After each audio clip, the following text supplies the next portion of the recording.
ભાવનગર શહેરના Chitra press quarter જીઆઈડીસીમાંથી પરપ્રાંતીય દારૂ સાથે એક ઇસમને ઝડપી લેતી એલસીબી પોલીસ।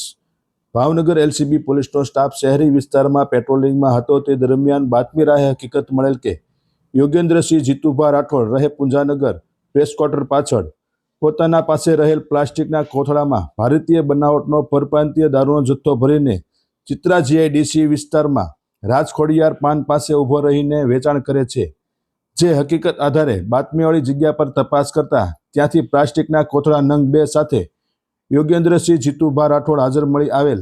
તેની પાસે રહેલ કોથળામાં તપાસ કરતા તેમાં ભારતીય બનાવટના ઇંગ્લિશ દારૂની નાની મોટી બોટલો તથા બિયર ભરેલ મળેલ આવેલ, જેની કુલ કિંમત 8,100 ગણી તમામ મુદ્દામાલ સાથે ઉપરોક્ત શખ્સને ઝડપી લઈ વધુ કાર્યવાહી માટે બોતળા પોલીસ સ્ટેશનમાં સોંપી આપેલ।